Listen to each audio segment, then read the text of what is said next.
Aujourd'hui, nous sommes ici, et dans 7 semaines, nous atteindrons la station solstice qui marque le début de l'été, le 21 juin.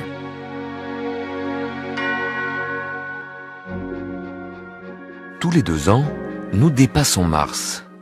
La Terre avance plus vite sur son orbite que notre voisin Mars. La manœuvre de dépassement dure environ 2 mois. Dans les semaines qui suivent, c'est la lointaine planète Neptune que nous allons dépasser. La planète Neptune change de direction et commence à rétrograder par rapport aux étoiles. Cette planète, 30 fois plus loin du Soleil que nous, n'est visible qu'avec des télescopes. Mais c'est une des grandes planètes de notre système solaire. Et surtout, la boucle qu'elle décrit est comme une image lointaine de notre propre mouvement autour du Soleil. D'avril à octobre, la Terre parcourt ce trajet à 107 000 km/h.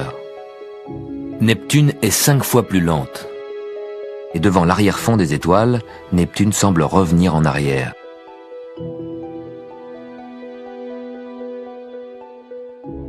Neptune est une grande planète gazeuse, 60 fois plus volumineuse que la Terre.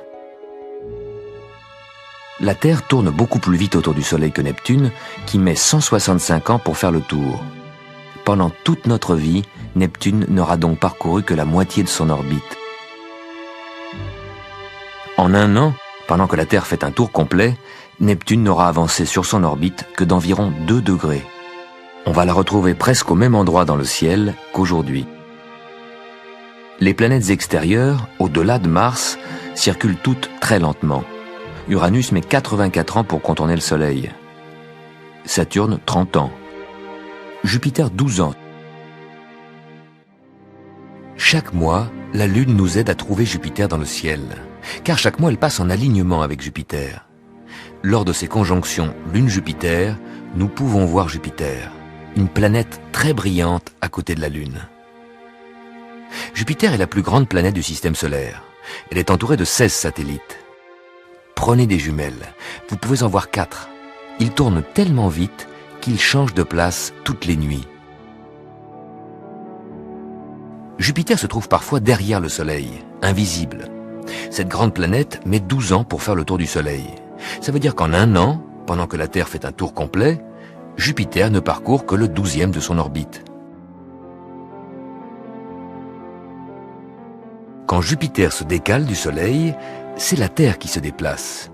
C'est le mouvement de la Terre qui dégage Jupiter de derrière le Soleil. La Lune, qui tourne autour de la Terre en 1 mois, va se trouver alignée avec la planète Jupiter. Lune et Jupiter seront dans la même direction, mais très très éloignés l'un de l'autre. La Lune plus proche de nous et Jupiter 2000 fois plus loin. Pendant la conjonction, Lune et Jupiter apparaissent côte à côte.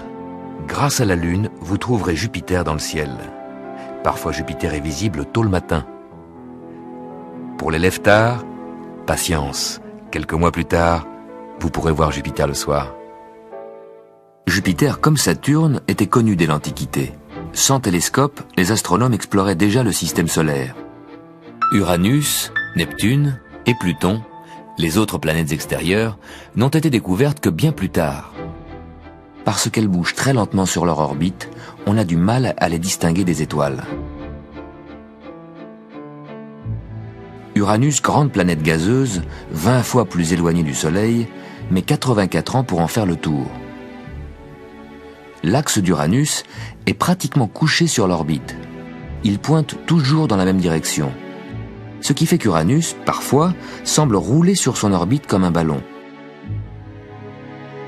Et parfois semble avancer à reculons. Uranus tourne autour de son axe en 17 heures. Ça devrait faire 8h30 de jour et 8h30 de nuit. Mais pas du tout. À cause de sa position couchée, une moitié d'Uranus reste côté Soleil pendant la moitié de son périple, l'autre moitié à l'ombre.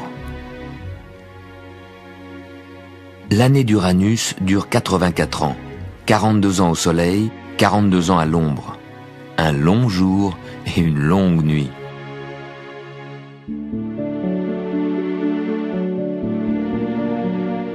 Mais la plus lointaine de ces planètes extérieures, c'est Pluton. C'est la plus petite planète, plus petite que notre Lune. Pluton est accompagné d'un satellite de la moitié de sa taille, Charon. Ces deux astres, très proches l'un de l'autre, forment une planète double. Pluton est vraiment un cas à part. Il circule sur une orbite plus inclinée que les autres planètes. Mais surtout, l'orbite de Pluton est tellement excentrique qu'elle coupe l'orbite de Neptune. En 1978, Pluton a croisé l'orbite de Neptune et actuellement il circule à l'intérieur. Vous le voyez à droite de l'écran. Jusqu'à la fin du siècle, Pluton est plus près du Soleil que Neptune. En 2000, Pluton croisera à nouveau l'orbite de Neptune et redeviendra la planète la plus lointaine. Est-ce qu'un jour, Pluton et Neptune, à force de se faire des queues de poisson, vont entrer en collision? Non, bien que leurs orbites se croisent, elles ne s'approchent jamais. Leurs périples sont merveilleusement synchronisés. C'est en observant Neptune passer devant des étoiles qu'on a découvert ses anneaux. Juste avant le passage de Neptune, voici l'étoile.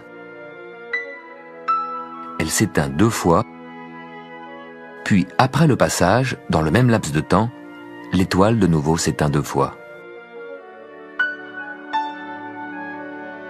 Sans doute des anneaux. Et quelques années plus tard, la sonde Voyager 2 passe près de Neptune, la photographie, c'est la confirmation, les anneaux sont bien là. C'est également grâce à une sonde qu'on a découvert les anneaux très minces de Jupiter, si minces que personne sur Terre ne pouvait les voir. Quand Galilée a vu Saturne, il pensait qu'il avait 2 satellites. Aujourd'hui, les anneaux de Saturne sont à notre portée.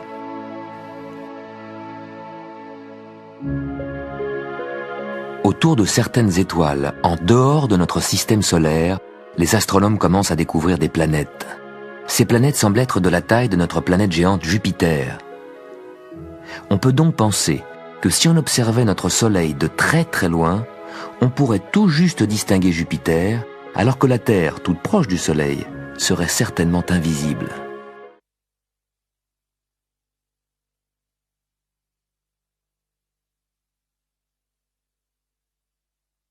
Nous sommes ici, et dans 6 semaines, la Terre, en avançant sur son orbite,